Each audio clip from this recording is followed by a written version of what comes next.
Bonjour à toutes et à tous et bienvenue dans ce nouvel épisode de WWE News.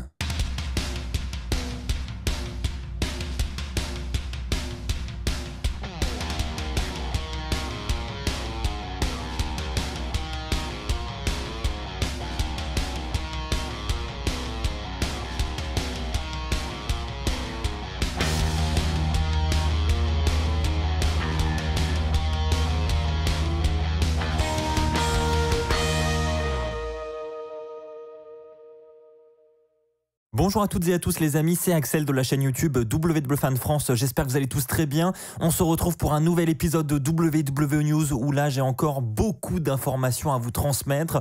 On a une grosse info du côté de la WWE qui vient de tomber et j'ai de mon côté une grosse info également à vous communiquer concernant la France pour les prochaines semaines. Et d'ailleurs on va commencer avec cette première info. Vous le savez, il y a quelques mois les Slam Attacks faisaient leur retour sur le territoire français et ça a été tout simplement un énorme succès, donc je tiens déjà à vous en remercier parce que grâce à vous, eh bien, on a des nouveaux projets comme ça qui arrivent sur le territoire et c'est franchement génial. Puisque oui, je tiens à vous informer qu'après le succès des Slam Attacks, nous avons le retour des stickers en France. Je pense que vous êtes très nombreux à vous rappeler la bonne époque des albums de stickers qui étaient chez les marchands de journaux. Eh bien, sachez que c'est de retour après plus de 10 ans d'absence, après 11 ans d'absence. Les stickers sont de retour chez tous vos marchands de journaux en France et également en Belgique, je tiens à le préciser. Parce que malgré que les Slam Attacks n'étaient pas disponibles en Belgique en août dernier, ils le seront bien du côté des stickers début février, puisque oui, c'est à partir de début février que vous pourrez retrouver ces stickers en vente chez tous vos marchands de journaux. Alors je n'ai pas la date précise à vous communiquer, mais évidemment, dès que j'aurai l'information, je vous en parlerai sur cette chaîne YouTube et sur mes réseaux sociaux. Donc n'hésitez pas d'ailleurs à me suivre sur Twitter et sur Instagram pour être informé sur cette future collection de stickers. Pour tous ceux qui souhaitent en savoir un petit peu plus sur cette nouvelle collection, eh bien j'ai quelques informations à vous transmettre. Déjà, le thème de la collection, ce sera la route vers WrestleMania, puisque oui, nous sommes début janvier et donc ça marque avec le Royal Rumble notamment le début de la route vers WrestleMania 37. Il s'agit d'un album de 64 pages avec 308 stickers à coller à l'intérieur. 50% de l'album sera dédié aux superstars d'aujourd'hui, comme McIntyre, Becky Lynch, The Fiend, Roman Reigns, Sasha Banks ou Seth Rollins, qui eux auront une page entière leur étant dédiée. Mais il y aura également les meilleurs superstars de Raw, de SmackDown, de NXT et de NXT UK, et tout le reste de l'album, les 50 autres pourcents, seront dédiés à cette route vers WrestleMania. Et là on peut retrouver des catégories très intéressantes comme la streak de l'Undertaker avec quelques petites anecdotes, tout ce que vous devez savoir sur le Royal Rumble. Il y aura également une page dédiée aux 37 meilleurs moments de WrestleMania. Il y aura des pages secrets de superstars. Vous pourrez également collectionner les logos de WrestleMania. Bref, vous l'aurez compris, c'est encore une collection très riche que nous propose Topps cette année. Et je tiens à les remercier d'ailleurs parce que ça fait vraiment plaisir d'avoir le retour de ces stickers et de ces collections sur le territoire français qui redonnent un petit peu de visibilité à notre passion et ça c'est vraiment génial, donc merci à eux. Du côté des stickers, tout comme pour les cartes, on aura des stickers normaux de superstars, des stickers d'action, de moments historiques de la WWE et il y aura également des stickers brillants, des stickers édition limitée, donc tout comme les Slam Attacks. Maintenant en ce qui concerne les tarifs, le starter pack lui sera proposé au prix de 4,99 € avec l'album 30 stickers plus un stickers inédit Bray Wyatt. Et pour les paquets vendus à l'unité chez tous les marchands de journaux, le paquet de 10 stickers sera lui vendu à 1 € et ce sera des boîtes de 36 paquets. Alors je sais que certains d'entre vous, suite au succès des Slam Attacks, avaient un petit peu galéré à les trouver chez leurs marchands de journaux. Eh bien sachez que pour cette collection, Topps a tout simplement doublé la production, donc il y aura 2 fois plus de stickers en vente chez tous ces marchands de journaux, donc ça devrait un petit peu vous faciliter la tâche. Et puis comme d'habitude, si vous n'arrivez pas à trouver les adresses où ils sont en vente, n'hésitez pas à me contacter sur Twitter, sur mes réseaux sociaux, sur Instagram. Je vous les affiche une fois de plus à l'écran parce que je vous répondrai bien évidemment en vous indiquant des points de vente où les stickers seront disponibles. Ce sera avec plaisir. Et puis sachez qu'il y aura également toujours le site fr.topps.com où vous pourrez retrouver tous les produits qui sont disponibles chez vos marchands de journaux et d'autres produits inédits comme le multipack qui cette fois-ci ne sera pas en vente chez votre marchand marchands de journaux. Lui, il sera vendu au prix de 5 € pour 50 stickers. Et vous aurez surtout également les boîtes métalliques qui, elles aussi, seront une fois de plus disponibles, où vous pourrez retrouver à l'intérieur 80 stickers, des autocollants bonus et surtout, pour les plus chanceux d'entre vous, une fois de plus, des cartes dédicacées avec notamment Biggie, Becky Lynch et Naomi à l'intérieur. Ces boîtes seront vendues au prix de 10 €. Voilà les amis, je pense que je vous ai donné toutes les informations importantes concernant cette collection. Cette collection débarquera donc début février. Je vous tiendrai informé sur mes réseaux sociaux dès qu'elle sera disponible chez tous vos marchands de journaux. Et puis je ne l'ai pas précisé, mais évidemment je vous présenterai cette collection sur cette chaîne YouTube. On déballera des stickers ensemble et on complétera cette collection ensemble. Les amis, on enchaîne avec la deuxième grosse information qui est tombée cette nuit du côté de la WWE. C'est l'organisation des 3 prochains WrestleMania. Ça y est, nous en savons un petit peu plus sur l'avenir de WrestleMania.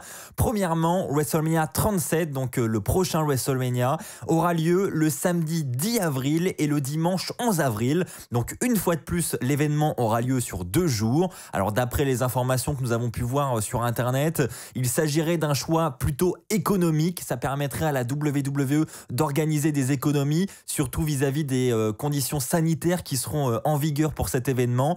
Et l'événement, tenez-vous bien, aura lieu au Raymond James Stadium, donc là où devait de base avoir lieu WrestleMania 36.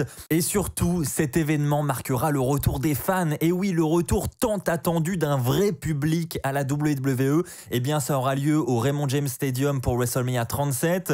Alors évidemment, il y aura, comme je l'ai dit tout à l'heure, des conditions sanitaires. On ne sait pas encore comment la WWE va s'organiser, comment elle va mettre en place ces conditions sanitaires, mais dans le communiqué de presse, elle nous précise bien qu'il y en aura, et les tickets d'ailleurs pour WrestleMania 37 seront en vente très prochainement. La WWE va également communiquer sur les autres événements autour de WrestleMania dans les prochaines semaines. Alors on n'a pas le détail sur ces événements, mais je pense qu'il s'agit notamment du Hall of Fame, je pense qu'il s'agit du Raw SmackDown post-WrestleMania. Est-ce que nous aurons également des fans pour ces shows ? Peut-être même une convention Access, même si là ça me paraît extrêmement compliqué. Mais en tout cas, si les conditions sanitaires sont respectées et que tout le monde est en sécurité, c'est une excellente nouvelle pour tous les fans de catch. Nous allons enfin revivre un WrestleMania comme il se doit, avec un grand stade, avec des artifices, avec surtout ce public qui nous manquait tant depuis des mois et des mois. Donc personnellement, je trouve que c'est une excellente nouvelle et j'ai été extrêmement surpris à mon réveil en lisant cette information. Et donc là, on pourrait se dire c'est tout, la WWE nous annonce déjà une très grande nouvelle, mais non, ça n'est pas terminé, puisque la WWE a également planifié les 2 prochains WrestleMania. Nous connaissons la date et nous connaissons le lieu où aura lieu ces 2 WrestleMania. Le prochain, eh bien non, il n'aura pas lieu à Los Angeles comme prévu. Il aura finalement lieu à Arlington, au Texas, donc c'est juste à côté de Dallas, au AT&T Stadium, ce grand stade qui avait accueilli WrestleMania 32 en 2016. Donc c'est également une grosse information, donc nous avons même le logo que je vous affiche à l'écran, qui est au passage magnifique, je trouve. Et puis en ce qui concerne Los Angeles, eh bien il faudra attendre une année supplémentaire, puisque ce sera le 2 avril 2023 que le SoFi Stadium de Los Angeles accueillera WrestleMania sous le thème de Hollywood. Très clairement, c'est une grosse information qui est tombée cette nuit. Je suis extrêmement surpris et puis ça me donne surtout un petit peu le sourire, parce que oui, nous commençons peut-être à voir un petit peu le bout du tunnel de cette épidémie qui nous empêche tous un petit peu de vivre depuis plusieurs mois. Donc là, on pourrait enfin revivre tranquillement, petit à petit, notre passion, et ça, c'est une excellente nouvelle. Alors évidemment, pour tous les Français qui ont envie de voyager pour aller à WrestleMania, je pense que pour le 37, ça risque d'être encore un petit peu short, parce que évidemment, les frontières sont toujours fermées à l'heure actuelle du côté des États-Unis. Nous ne pouvons pas y aller. Peut-être que la situation va évoluer d'ici le mois d'avril, mais en tout cas, personnellement, je ne m'avancerai pas. Ça me semble encore trop compliqué. Je pense qu'il faudra patienter jusqu'à WrestleMania 38 pour espérer pouvoir retourner à WrestleMania. Autant vous dire que tout comme vous, j'ai vraiment hâte d'y être. Les amis, avant d'arriver à WrestleMania 37, il y aura une nouvelle étape juste après le Royal Rumble en ce qui concerne les pay-per-view de la WWE. C'est Elimination Chamber, vous savez, ce pay-per-view où les superstars sont enfermés dans cette cage d'acier avec ces pods en plexiglas. Eh bien, sachez que le pay-per-view devrait avoir lieu le 21 février. C'est le PW Insider qui nous rapporte cette information. Donc nous n'étions pas encore au courant du pay-per-view qui suivra le Royal Rumble. Eh bien, visiblement, ce sera Elimination Chamber et ce sera le 21 février prochain. Et enfin les amis, nous allons terminer cet épisode de WWE News avec la preview du Raw de demain soir. Premièrement, nous aurons les retombées de cette histoire entre Randy Orton et Alexa Bliss. Vous le savez, Alexa Bliss a tout simplement lancé une boule de feu au visage de Randy Orton la semaine dernière pour conclure Raw. Eh bien nous devrions avoir les retombées sur cette histoire dès demain soir. Et puis ce n'est pas tout, puisque Alexa Bliss aura également un match du côté de Raw et un match de taille, puisqu'elle affrontera nul autre que la championne par équipe de la WWE, mais également la championne du monde du côté de Raw, Asuka, dans un match 1 contre 1. Alors est-ce qu'elle est capable de battre la championne, ce qui pourrait dire qu'elle pourrait prochainement prétendre, pourquoi pas, un match de championnat face à Asuka. En tout cas, un très gros match en vue pour Alexa Bliss. Ça fait longtemps en plus qu'on n'a pas vu Alexa Bliss dans un match solo, donc c'est une plutôt bonne nouvelle je trouve. Donc pour voir ce match, il faudra être patient, ce sera demain soir lors de Raw, et vous aurez évidemment les résultats et la review de ce match dès mardi matin sur cette même chaîne YouTube. Voilà les amis, c'est ainsi que s'achève cet épisode de WWE News. J'espère qu'il vous aura plu. Si c'est le cas, comme d'habitude, n'hésitez pas à lâcher un pouce bleu, n'hésitez pas à vous abonner. On approche à grands pas des 100 000 abonnés. On vient de dépasser ce matin les 96 000. C'est tout simplement incroyable. Donc merci à tous. On se retrouve très très vite pour de nouvelles vidéos. D'ici là, portez-vous bien. Et n'oubliez pas, soyez toujours très très fiers d'être fan de catch. Allez, bye tout le monde.